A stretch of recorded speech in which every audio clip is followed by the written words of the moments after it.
Welcome back to your ultimate pit stop, Piston Pundit. Today, we're diving into a story that blends politics, global supply chains, and the very engines that keep America's roads alive. What was once celebrated as a renaissance of U.S. auto manufacturing is now sputtering into crisis.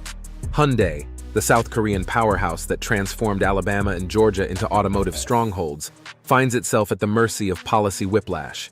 Immigration raids, tariff walls, and political friction have left once booming plants teetering on the edge.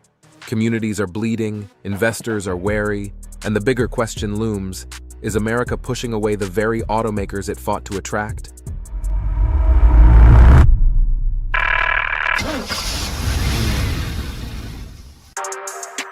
How Hyundai became America's promise and its risk. Hyundai's arrival in the American South was once hailed as a triumph of global partnership. Alabama and Georgia courted the automaker with tax breaks and infrastructure upgrades, and the payoff was huge. Plants buzzed with SUVs, sedans, and eventually EVs, while tens of thousands of jobs fueled local growth.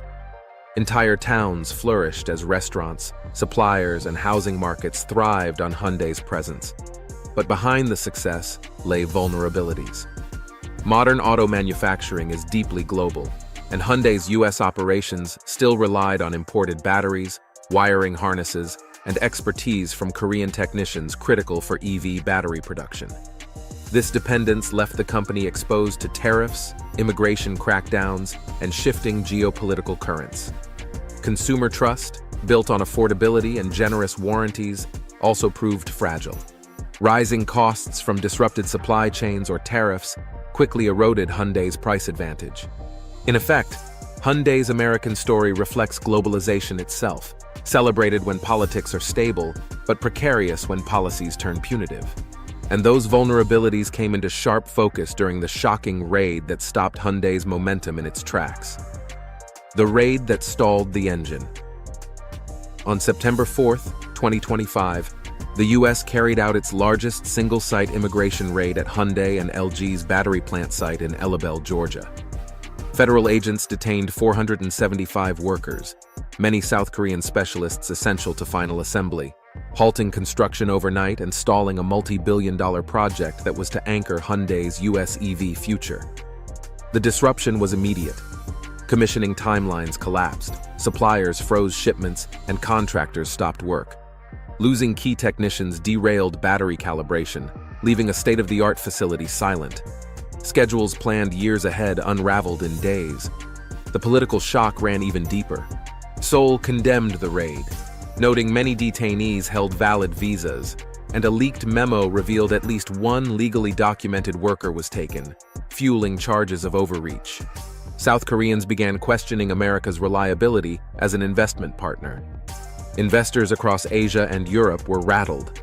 If Washington could jeopardize $12.6 billion overnight, what project was safe? Locally, suppliers, restaurants, and families felt the economic sting. The raid proved how fragile industrial ambition becomes under policy whiplash. Before we dive into tariffs and trade wars, take a second to hit subscribe and ring the bell. That way, you'll stay up to speed on every twist, turn, and shakeup in the auto world, right here at Piston Pundit. Now, let's steer straight into the next challenge Hyundai faces: tariffs and trade policy. Tariffs, policy swings, and the war on imports. Even before the raid, Hyundai was already squeezed by U.S. trade policy. Under Trump's America First framework, Korean automakers faced a 25% tariff on vehicles and parts, while Japanese rivals like Toyota and Honda were taxed at just 15%. That gap carved away Hyundai and Kia's competitive edge. By mid-2025, Hyundai's profits had plunged over 20%. Popular models jumped $3,000 to $6,000 in price, gutting the affordability that defined the brand. Showrooms went quiet, fleet buyers defected, and dealers watched loyalty erode. Hyundai absorbed part of the pain, trimming profit margins from 8% to 6%. Long-term, it pledged that by 2030, 80% of U.S. sales would come from American-built vehicles, anchored by a Georgia expansion to 500,000 units annually. But localization isn't foolproof. Tariffs still hit imported subcomponents, while heavy U.S. investment risks backfiring if policies reverse. Consumers, meanwhile, face fewer affordable choices. Ironically, a policy meant to protect U.S. industry has raised costs for families while destabilizing one of the South's largest foreign investors. And when the automaker struggles at this scale, the ripple effects go far beyond corporate boardrooms. They strike directly at local communities. Bleeding lines, economic fallout across communities. Hyundai's struggles ripple far beyond its balance sheets. In Georgia and Alabama, the automaker wasn't just a company, it was an economic engine. Suppliers clustered nearby, restaurants thrived on worker traffic, and schools prepared students for manufacturing careers. When tariffs tightened and raids hit, that ecosystem began to falter. Dealerships felt it first. Cars sat unsold, financing costs soared, and sales teams struggled to justify higher prices.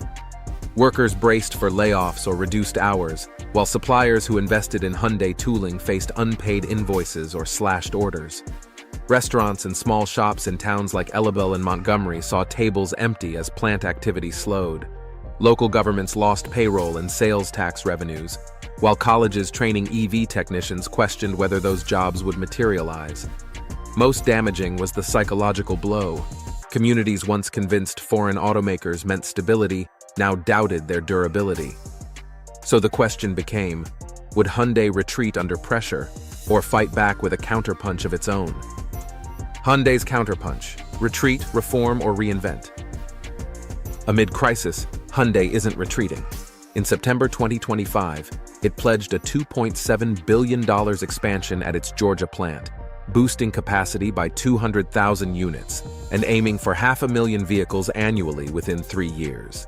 The move signals determination to endure rather than fold. Hyundai is also lobbying for immigration reforms, pushing for a visa track to secure skilled foreign specialists vital to battery and gigafactory operations. Without them, executives warn, U.S. plants will remain vulnerable to disruption. On the product side, Hyundai is hedging. EVs remain central, but hybrids and extended-range electrics provide balance for consumers wary of high costs or range anxiety. A long-awaited mid-size pickup is also part of its U.S. push. Financially, Hyundai trimmed margins but aims to recover by 2027 through scale, automation, and diversified suppliers. Global goals remain ambitious: 60% electrified vehicles by 2030. Still, bold strategies only matter if they can withstand the ultimate test: America's volatile politics and shifting policies. Final lap. Is Hyundai holding steady or slipping away? Hyundai stands at a crossroads. The Georgia raid exposed just how brittle foreign investment can be when policy whiplash takes the wheel. Tariffs, labor shocks, and diplomatic rifts have cornered a company once viewed as untouchable. Yet, instead of folding, Hyundai is doubling down, expanding production, lobbying for reforms, and retooling its product playbook. The real verdict? Hyundai is betting billions on America, but whether that wager pays off depends on more than factories and cars. It hinges on politics, policies, and whether Washington wants to keep its foreign partners in the race or push them off the track. And now, over to you. Do you think Hyundai's expansion is a bold masterstroke or a desperate gamble? Should U.S. policy prioritize protecting domestic automakers, even if it risks alienating foreign investors? And most importantly, would you still choose Hyundai if tariffs keep pushing prices higher? Please share your thoughts and experiences in the comments below. We love to hear from you. Before you go, hit that subscribe button to stay tuned here on Piston Pundit for the latest updates, insights, and automotive shakeups. Thanks for watching and see you next time. You can now check out any of the videos on the screen. There's plenty more to explore.